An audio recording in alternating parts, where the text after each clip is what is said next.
大家好，事隔幾日咧，我又錄音啦。以前唔使隔幾年啊，因為一講日劇咧停唔到口。日劇對我嚟講都係我成長其中一樣都伴住我嘅嘢啦。咁我自己本身由細到大好中意日本嘅，咁細個睇日本卡通片啊，玩日本玩具啊，睇高達啊、龍珠啊，跟住睇漫畫啊、北斗之拳啊、聖鬥士啊，呢啲全部都係足球小將啊！呢啲全部都係每日都接觸到嘅嘢。咁而日劇咧，亦都係啦。咁細個嗰時放學唔知頭唔知路咁，就打開電視做父親之做阿信的故事啊，第一代對我嚟講係第一代日劇啊！呢啲阿信的故事啊，晏啲唔知5、6點啊，做完卡通片就臨播新聞之前咧，又係有啲日劇噶。我記得嗰時有幾套都幾出名，偶像媽咪同埋山盟海誓啊！山盟海誓好似係山盟海誓就好似都係父親之嗰啲係啊。唔係好記得啲劇情啊，嗰啲全部，但係隻歌好出名啊！山盟海誓阿 Lam 唱，林子祥隻歌好聽嘅嚇。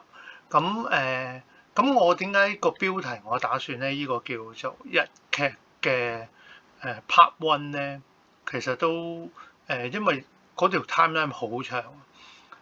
由我接觸日劇正式接觸係應該話由90年代一路到依家，咁我估要分開嚟講，咁所以我先講咗，我打算由90年代到2000年啦，做第一 part 先。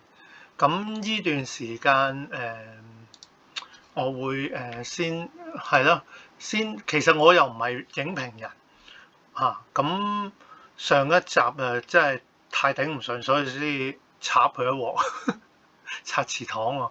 咁今日唔得閒插佢住，睇佢拍出嚟咩死樣先啦。咁變咗依家反而係我主要想同大家分享下自己當年睇過嘅日劇，或者有印象嘅日劇，因為有好多啊，有啲都睇唔晒。係啊，因為除咗睇日劇，仲要做好多嘢，以前好多嘢玩啊。日劇即係煲日劇啊，煲漫畫，跟住都未計出街玩嗰啲，邊度做咁多嘢啊？我又唔係一日到晚踎喺屋企㗎嘛，咁要出街去拍拖啊，去玩同啲 friend，咁所以即係有啲係睇唔晒。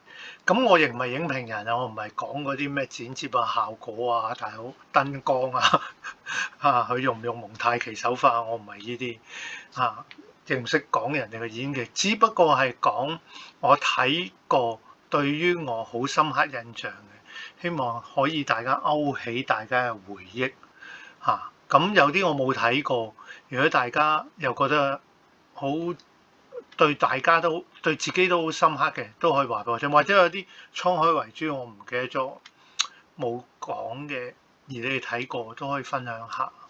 係啊，咁我自己90年代開始接觸日劇咧，其實一開波咧，我覺得依家事不宜遲，就一定要講呢套《東京愛的故事》啦。我第時都要換個冇聲嘅 keyboard，因為我依家咁樣錄音法，我知道 Black 好辛苦。依套咧真係好似係亞視做，依套勁嘢。依套一開始咧就係其實由柴門穩中文譯音、台灣譯音咧嘅漫畫一個改編。咁其實我開頭我都好似係啲 friend 介紹講呢套嘢，喂一定要睇啊！嗰時我都唔係好咩，嗰時睇無線嘅啫嘛，即係主力啊仲睇緊嗰啲咩大時代啊、黎明嗰啲咩今生無悔嗰啲嘢。咁呢啲東京愛的故事對我嚟講真係都幾新鮮，有時睇呢啲，因為亞視做啊嘛，亞視配音，咁又話佢係改編即係同名小説啊。咁呢個小説又即係好有當年現代嘅愛情觀啊嗰啲咁樣啦嚇。咁嗰時睇咗呢套最經典當然就係其實成套東都係李美啦，鈴木保奈美女主角係帶住成套戲，即係我唔知，即係劇透少最尾係好突然，竟然即係不嬲由細到大咧睇開啲戲都係 happy ending 啊嘛，但呢套唔係啊，跟住覺得哇咁嘅好唏噓，即係但係呢個係現實嚟喎，跟住大個咗先知邊個話俾你聽拍拖一定係嚇，即係修成正果嘅，即係呢套係好鬼赤裸裸。即係對於嗰時我係幾時中學啦，哇覺得都幾震撼嘅呢套戲，係啊，同埋佢最經典係咩啊？好似呢個畫面，佢講佢翻鄉下，即係日本人好中意講翻鄉下咁啊，人哋地方大好多，都係去到東京，即係嚟到東京做嘢，跟住其實喺鄉下出嚟，佢哋對鄉下係好有情懷。愛門縣啊，我記得李美即係阿鈴木保奈美嘅鄉下，佢好想個男主角死啊！突然間唔記得咗原志啊，即係個男主角同佢翻鄉下睇下佢自己鄉下嘅地方。愛門縣即係四國嘛，到依家我都未去到，去咁多次日本幾廿次我都未去到愛門縣，即係揾次去啊！唔知好中意人哋啲日劇提過嗰啲地方咧，我就好中意去嗰啲地方度追嘅。即係好低能嘅呢啲，咁呢套即係令到我個人係開始有興趣啊。其實都喺香港嚟講都好大好多 noise 㗎啊！大家叫我睇下，同年咧有一套咧叫101次求婚，咁都係同期都幾出名嘅。不過呢套咧嗱，講真啊，我冇睇過。因為我唔中意個男嘅，我好 cheap 嘅，sorry 啊，我係要睇靚仔靚女，即係我知道呢套係講即係好似電車男咁，即係點樣一個唔靚仔溝到個靚女，即係點樣屢敗屢戰。不過唔知喎，可能嗰時又冇乜特別衝動睇嘅，但係呢套都我估好多人都好中意呢套啦嚇。不過有機會都可以睇下嘅，係啊，人大咗啦嘛。咁跟住咧，依套之後咧有一套咧，又唔知點解我會追嗰時，就係唔係依套一定追啦，係因為咧當時講錯咗，我記錯咗第二套，我係講時間序咧91年之後咧跳到就係93年同一時下，咁呢套唔使講啦。呢度無線做，當時酒精發子其實好多人已經好中意嘅，包括我。咁講酒精發子又要講下，即係佢嘅副產品啦。咁佢當年有出好多嗰啲細碟，我唔知大家知唔知咩細碟，遲啲再同你哋講。我唔想岔開太遠，出好多細碟啦，我又有買啦，寫真集啦，即係依家去信和樓下地牢嗰間橫濱都仲係有得賣嘅。啊！日本嘅寫真集唔同香港同台灣出嘅，質素高好多啊！講嗰啲紙質啊、攝影啊嗰啲。咁跟住依套經典嚟嘅啦，因為主力都係點樣講佢哋係咯失散咗一家人點樣集合翻嗰種溫情啦。咁跟住又少少拉咗條愛情線出嚟。但係依套戲咧，我睇完咧就好，即係酒精發子我不嬲好中意。跟住咧，依套係第二集海報先有重置。跟住一係佢哋依幾個啊，哇！跟住福山雅治，福山雅治我都好中意，斯文靚仔咯，呢種就唔同木村嗰啲啦。咁大哥江口洋介都得意嘅，佢都係東京愛的故事嗰個男主角嚟噶嘛。即係佢就東京愛的故事就花 fit，依套就唔係啦，依套就老實人，又顧家，好男人嚟，好得意呢套。咁啊，依套好睇啊！依套到依家都同埋啲歌又係好經典啦，係啊，配樂好深印象。同年咧有一套咧，我冇睇到，我唔知邊度有得睇啊！係嗰時後尾有 VCD 唔知點解我冇買《愛情白皮書》又係柴門文啲人要嗌老師，就係、又係佢嘅漫畫嚟，又係好鬼剖析啲現代愛情故事。呢個講班大學同學個故事係點樣出咗嚟社會之後，繼續點樣嗰啲即係愛情故事啦。嗱，下邊戴眼鏡嗰個木村，好似呢套係木村第一套日劇嚟嘅，算係。但係呢套我冇睇，但係點解我咁新印象呢？都之前有睇過噶，佢首配樂啊，哇正得好緊要！你有機會自己揾嚟聽下，一聽你就知㗎，因為咧當年咧無線咧成日攞佢首配樂咧攞嚟做自己電視嗰啲配樂，我又唔知點解唔使攞版權嘅咩 ？anyway 啦，咁呢套翻拍過好多唔同版本，好似台灣啊嗰啲都有嘅。咁但係，我都要講開呢套，我都想睇下，因為冇理由漏咗木村㗎嘛。係啊，咁既然都睇到七七八八，去睇下，睇翻啲舊嗰啲滄海遺珠。咁跟住94年咧，有一套呢套我有追啦，呢套我同我媽一齊追。我媽好中意睇啲家庭片，同郁禪下嗰啲佢又睇到爆。沒有家的女孩呢套亞視做，安達佑實呢個細路仔勁勁啊，有印象啊嘛？佢同隻柴犬，哇！呢套好犀利。呢套最經典係咩啊？就係呢句啦，同情我就俾錢我啊！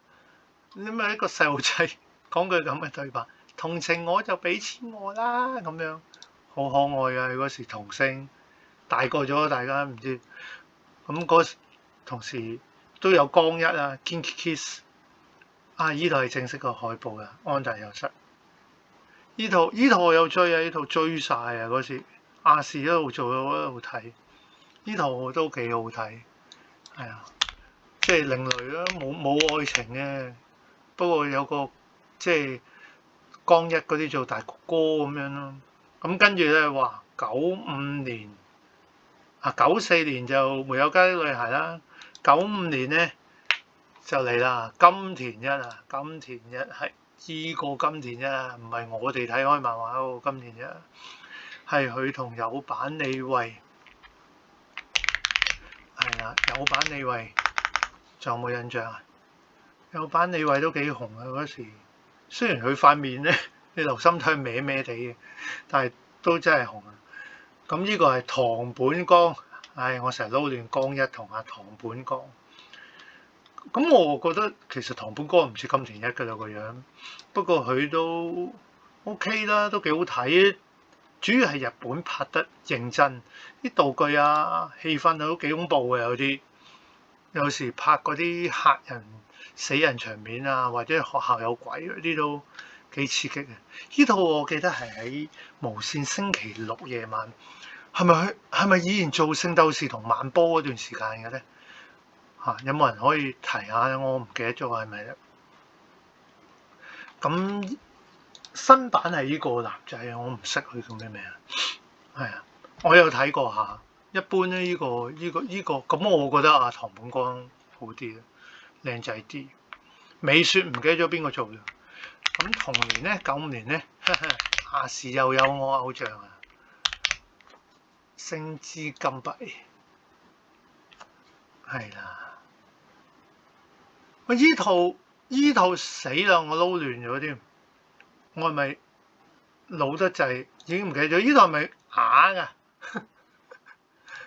應該係啞嗬，好似好越搞越大件事㗎嘛，由啞做到變咗盲㗎嘛。睇下簡介係咪先？足野內豐啦，勁靚仔啦，我唔想睇呢啲咩土咩網，係啊，好似係又做到盲又啞又成嘅酒井法子，做手語噶嘛，跟住佢隻碟我都有買嘅，星之金幣都 OK 啊，係啊。不過酒井法子講真喺日本又唔係好紅，我知道喺台灣紅啲，同香港都紅。喺日本好一般嘅。咁跟住咧，96年，噔噔噔噔，96年有咩日劇啊？唔使我講啦，你哋叻過我啦，就係你哋成日話神劇嘅《悠長假期》。唉，我係真係幾慘，呢家《悠長假期》啲 ED 出嚟啊！我手指指住嗰啲。咁呢套我未翻睇咗一集啫，因為呢排唔得閒。咁睇翻第一集都幾正，又係嗰啲佈局啦。啲人嗱，我執人口水尾嘅就係話佢奠定咗現代日劇嘅愛情日劇嘅框架啊。咁係咪即係同居啊？間屋古古怪怪。其實你而家睇翻飯戲攻心啊嗰啲都有啲似呢啲屋啊，亦都有啲似抄戀愛世紀嗰啲啊。阿哥又同個前女友拍拖，即係都係啲現代愛情嘅模組啊！一開始已經 setting 咗。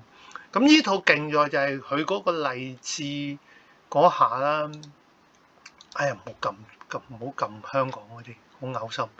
即係勵志嗰啲係幾有黑嘅，即係佢一個就少年不得志做鋼琴師，一個就女人煩惱，年紀越嚟越大嗰種迷茫。咁呢個唔係 hero 嘅。咁松隆子依套戲就啱啱出道，個樣就好有青澀味嘅，仲好後生嘅。咁竹野內豐勁靚仔呢套又係。反而我覺得木村咧依套就唔夠戀愛世紀嗰時靚仔啦嚇。不過之後先講竹野內豐咧做呢啲流蘇呢啲好有型，反而木村流蘇唔夠型，我覺得。咁啊，悠長假期好多嘢都係經典啦，配樂又係不得了啦，嗰首木村成日彈嗰首 Close to You 係咪？淨係我記錯咗咧。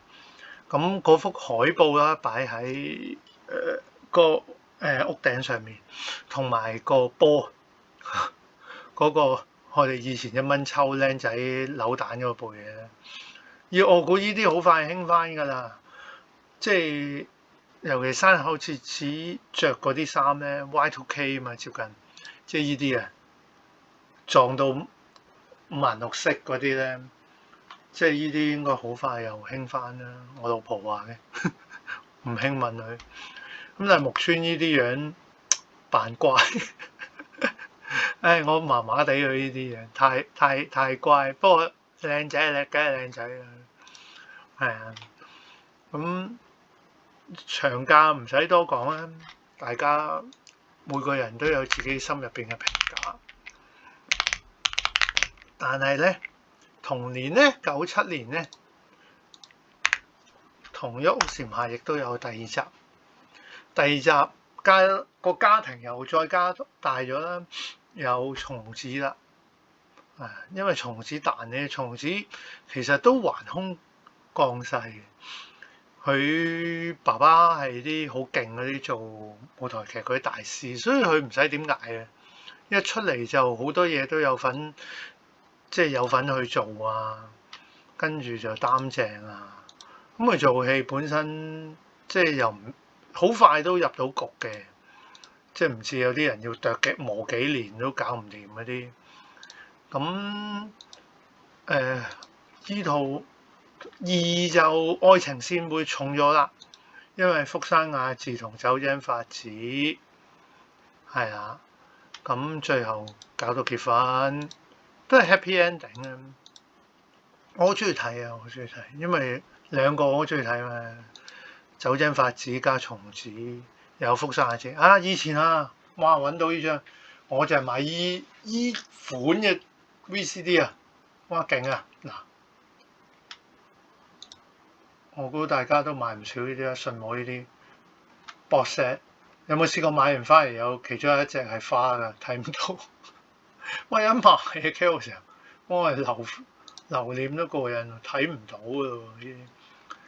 咁但係後尾佢有啲認真啲就係有呢啲咯，呢套 Blu-ray 添啊，我都係 DVD 啫嗰時見過，我有戀愛世紀 DVD。啲 soundtrack 啦，好靚啊！唱歌嗰個好似係兩公婆嚟喎，呢隻 soundtrack 我記得嗰隻，係啊，好溫馨啦。日本呢啲就唔使諗啊，必然勁啊！好啦，97年，咦？我講咗97年，sorry 嘅時間，96係悠長假期，講錯啊！木村係24歲，都未夠啊，23啫。跟住97，頭先講咗係同一屋檐下，97年就有我最愛嘅戀愛世紀啦。嘟嘟嘟嘟嘟嘟嘟，點解最中意啊？唔係悠長假期嘅咩？冇啊，因為中意佢哋兩個咯，中意佢哋兩個，同埋好少日劇係拍一個愛情咁細緻噶嘛。即係你話佢沉又好悶又好，話佢不停係咁妹住係講佢哋兩個點樣由相識啊入咗同一間公司，跟住開始啊曖昧拍追佢示愛拍拖，跟住愛情危機，跟住到大家想挽救，但係條裂痕越嚟越深，跟住冇咗信心。開始其中一個即係太辛苦啦，佢覺得愛一個人女主角咁啊，跟住開始逃避，到最後點起翻埋一齊，哇！好正我覺得，即係有啲婆媽嘅，但係咁我拍拖係有啲嘢婆媽㗎嘛，即係我覺得係實況嚟嘅。咁當然佢最有人詬病咧，呢套。北川裕理子即係個編劇，就係有啲嘢太巧合，即係成日喺屋企樓下撞到，喺屋企望到，咁呢啲係佢即係所以100分入邊扣1分嗰啲嚟嘅嚇，即係99分劇咯，我覺得即係當時嘅木村哇勁靚仔，靚仔過悠長假期我覺得仲型啲啊嘛，因為悠長假期逼。扮個呆滯嘅彈鋼琴師，咁呢套從此1年之後又悠長假期嗰個樣咧，哇 sharp 晒，唔知係咪即係日本微調啦，做 facial 啦，識化妝啦，靚晒，好迷啊，勁中意佢哋兩個，跟住水晶蘋果啊嗰啲，我嗰時我都以為呢個水晶蘋果係 Tiffany 出嘅。走去買咗個800幾蚊，我仲記得喺大丸銅鑼灣買，係啊，但係原來咧唔係 Tiffany 出㗎依個，你留意 Tiffany 嗰個咧肥矮啲㗎，佢呢個係另外一間美國公司㗎，即係好似 Tiffany 嗰個類似依啲咁樣，呢個咁翻版嘅咁核突嘅呢個，跟住咧套戲正式嗰個係唔知有個美國品牌㗎，好貴啊！係800幾美金啊！嗰個我講緊我買嗰個800幾蚊港紙啊，即係唔同㗎，唔同㗎。咁呢套戲其實都好鬼多隻識講，不過呢套戲我自己中意追佢嗰啲愛情語錄咯，冇辦法，我中意睇呢啲嘢。細個睇咧。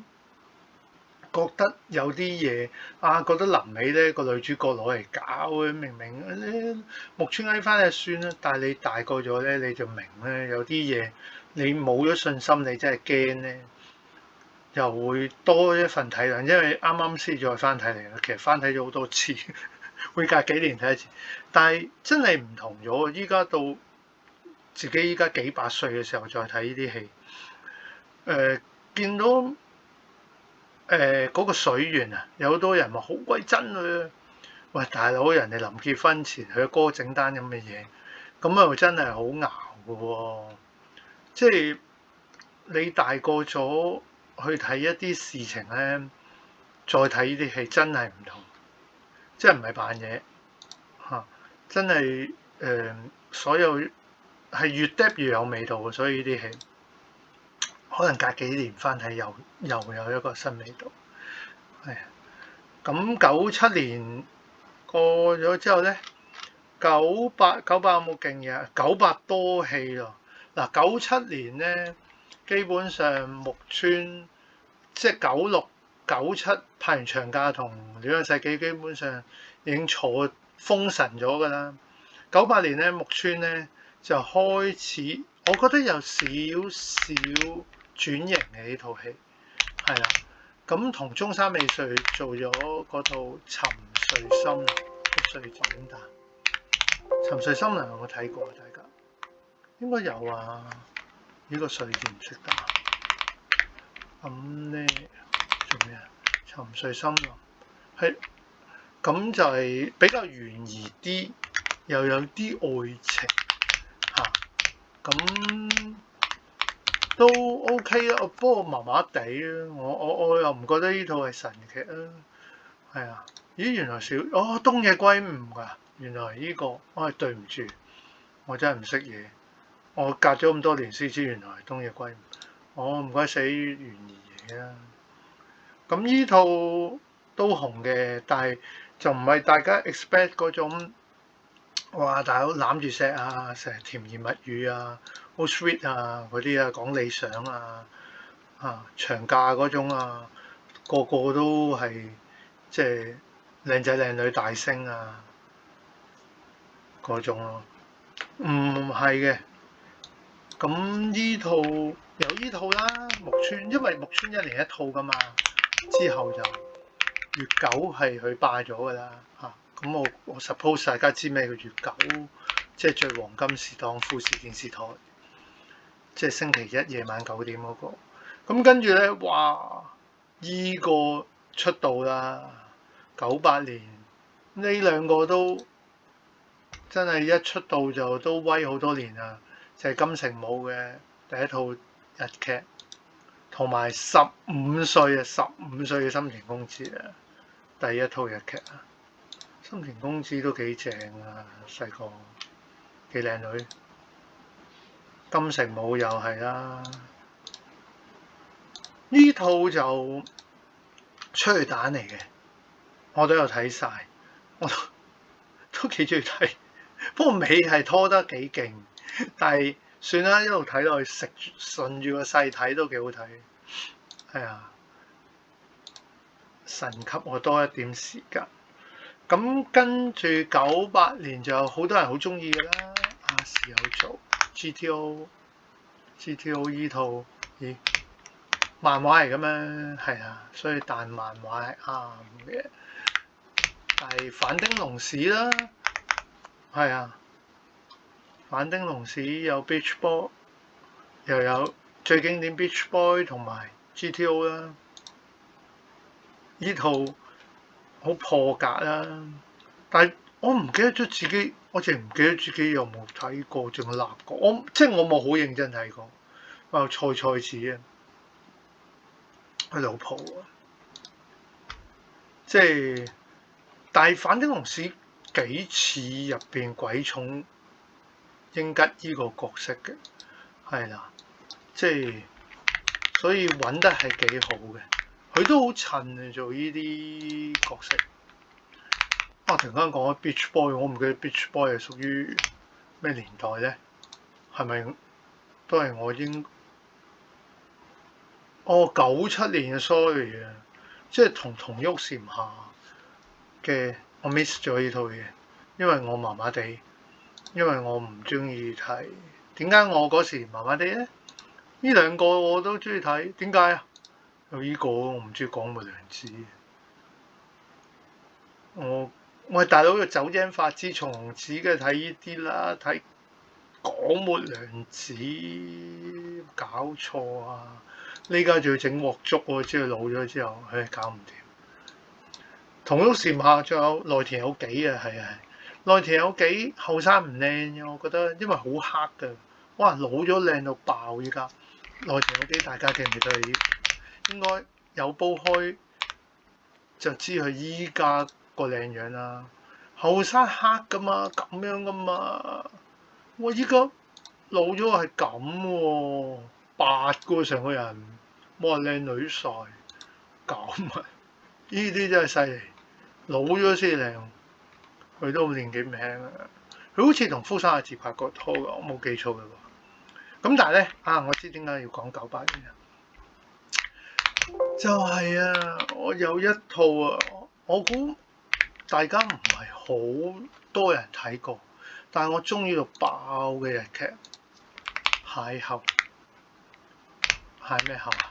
食蟹皇后依套福山雅治常盤貴子依套好好睇㗎，依套咧我覺得似咩咧？我而家睇翻咧似 Anne Hathaway 做嘅 One Day 啊，即調翻轉係 One Day 抄佢啊！哇，又係講男女主角咧，差唔多大半世點樣，即係當然後生點樣識咗，跟住冇一齊，跟住各自各結埋婚，離埋婚，再重逢。哇！依套好嘢，依套福山雅治勁在依套係咩啊？作入邊啲配樂都係佢整埋，唔知啲相都好似嘅。福山雅治又係好勁啊嘛，影相好勁，作歌又勁，唱埋啦。首歌好正啊！大家有時間 kick 下呢個，我琴日聽呢個哥哥 Stephen Law 去彈呢首插曲邂逅，哇，好好聽，去彈翻。呢隻碟我有㗎，呢個 soundtrack。日本日劇真係你唔可以 miss 啲 soundtrack 嘅，即係唔係淨係睇套戲，人哋勁在真係。但係依套戲好似唔係太喺香港太 hit 嚇。咁但係 anyway，我極度推介大家去睇依套。咁99年冇日劇嘅咩？好，即刻 search 下先，因為我琴晚冇人完。睇下99年有咩特別日劇先。冇。咚咚咚咚咚咚咚咚咚咚咚。99年。捉嘅來風菜菜子都紅咗咯喎，佢哋。幾套？魔女之條件啊，我漏咗啊！魔女之條件大家有冇睇過啊？瀧澤秀明啊，好靚仔啊，好靚仔啊！嗰個就係細路仔啊！哇，師生戀喺度好癲嘅，呢度都菜菜子啦。First 咁首歌又係要講啊 First Love 宇多田光唱到今時今日都仲係唱緊啊！咁你就知套戲有幾勁啊！好靚，好靚，瀧澤秀明，菜菜子呢套我有買碟睇呢套。咁我漏咗有套喎，睇下先嗱，99年掃埋先。范少年事，咦？木村99年有咩戲？唔知添。唔好理嘅。有套咧，我唔知自己係咪 miss 咗。講東京愛故事，係咪叫新聞女郎定新聞女王啊？唔係阿蛇啊，阿蛇都要抄佢啊！呢套。鈴木保奈咩？依套啊！哇！呢套係幾多年嘅？應該呢套都係98年。98年，我漏咗，sorry。我98年多戲睇喎。鈴木保奈美做新聞女郎，依套好嘢嘅，我估好多人都有睇過啦。瀧澤秀明好似啱啱出道嘅，做佢個仔。跟住鈴木保奈美，哇，靚到短頭髮都唔靚。依套好型，根本依家嗰啲咩全部咩新聞乜都係抄依套嘢。依套好睇，又係講點樣爭上位啊！好似有藤原紀香嘅，依套冇記錯的話，係咯。咁跟住咧，睇下咁啊，差唔多啦。我有印象嘅劇嗱，我冇講嗰啲冇話唔好睇啊，只不過有啲真係睇唔晒嚇，即係咁話嘅啫。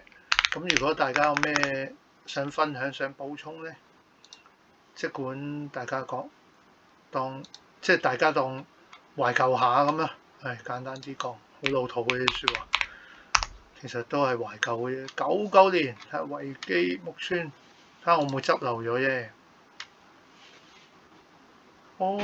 今夜營業中啊，係啦，93年白皮書、悠長假期、呢個世紀、沉睡森林。今夜營業中，乜嚟㗎？我唔識嘅，咩嚟㗎呢套？喂，冇人識啊？如果識，話俾我聽啊！愛情劇但有松隆子，係咪㗎？唔識，最尾咁樣嗱，最尾留個空白俾大家。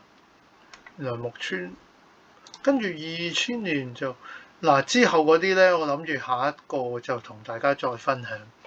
咁今晚咧就講住咁多先。咁希望大家係咯有個美好回憶。好，再見。